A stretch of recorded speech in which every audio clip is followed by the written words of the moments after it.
When Jesus says, "I didn't come to abolish the law," Oh, how do beautiful. you? Let's read it. They all misquote that. Man, do they Yeah. misquote that. Ooh, they kill me in the comment section.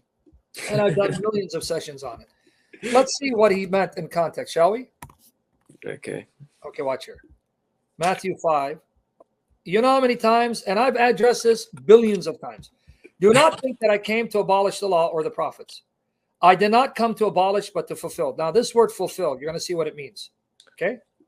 For truly I say to you, until heaven and earth pass away, not the smallest letter or stroke shall pass from the law until all is accomplished.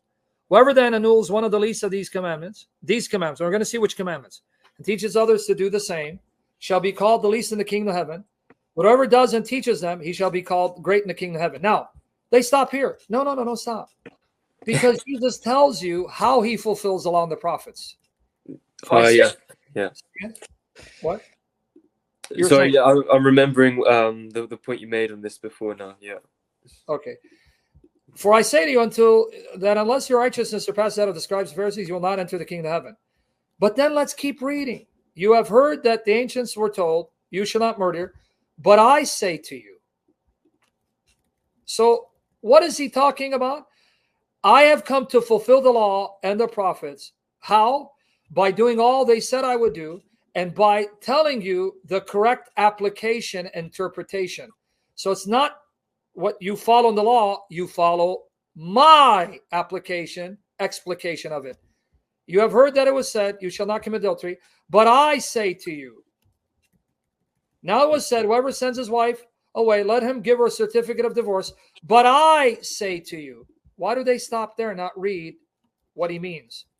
Again, you have heard the ancients say, you shall not make false vows, but shall fulfill your vows to the Lord. But I say to you, and he says, don't even make any more vows.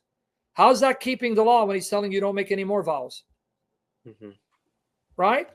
Yeah. You have heard that it was said, eye for an eye, tooth for an tooth, but I say to you. You get it? Yeah. But then, does he stop there? Does he stop? No. But then he goes in Matthew 6. Look at the commandments. Matthew 6. Watch here. Beware of doing your righteousness before men, be noticed by them. Otherwise, you have no reward with your Father in heaven. Therefore, when you give to the poor, notice he continues showing you how he fulfills the law and the prophets.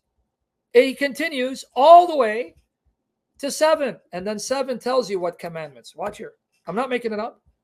It's like people think Matthew begins and ends with Matthew 5:17-20. No. Here it is. Let's continue. Here it is. What commandments? His commandments.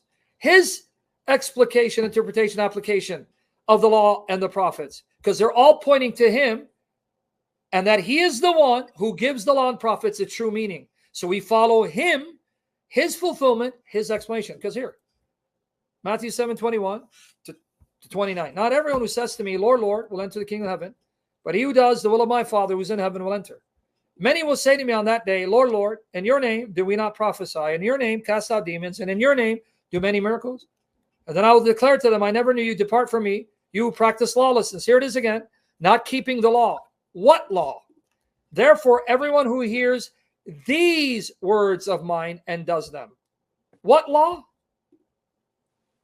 Yeah, the law that Jesus establishes with his words. Yeah. Thank you. And that's why they were shocked, because look, now it happened that when Jesus had finished these words, the crowds were astonished at his teaching, for he's teaching them as one having authority, not as their scribes. And how does he end before he goes to heaven? Look what he says.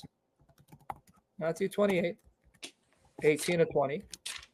Oh, and I'm going to show you the word fulfill, by the way. And Jesus came up and spoke to them, saying, all authority has been given to me in heaven and earth. Go therefore and make disciples of all nations, baptizing them in the name of the Father and the Son and the Spirit, teaching them to obey all that I commanded you. Not Moses, what I've been telling you throughout this entire earthly ministry, and what the Spirit's then going to make known to you. And behold, I'm with you always, even to the end of the age. So why do they stop in Matthew 5:17-20? Mm-hmm. But now let me show you the word fulfill, what it means. You ready? Because he said here, do not think I've come to destroy the law and the prophets. I did not come to destroy, abolish, but to fulfill, right? Yeah. Fulfill. Now watch this very word fulfill. Watch. Matthew tells you, you don't need to guess. Matthew 1. All right.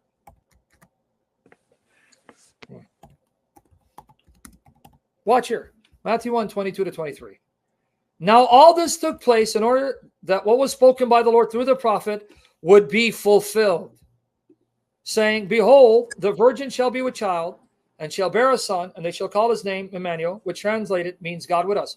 He's talking not just the commands, but the predictions about him. They will not be abolished until they're fulfilled in me. Like when the prophet Isaiah said a virgin will conceive, I came to fulfill that. Mm-hmm. Everyone else getting it? How about this? Another one, Matthew 2, 13 and 15. Now when they had departed, behold, an angel of the Lord appeared to Joseph in a dream, saying, get up, take the child and his mother, and flee to Egypt, and remain there until I tell you, for Herod is going to search for the child to destroy him.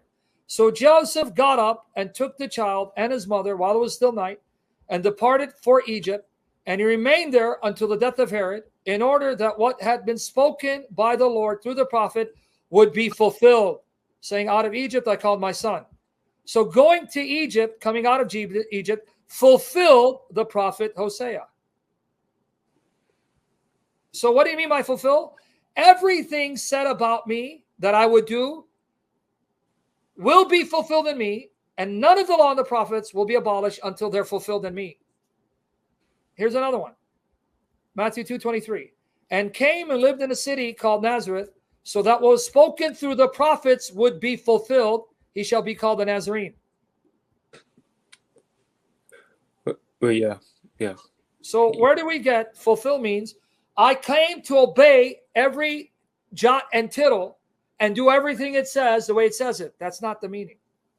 Yeah, he came to complete it.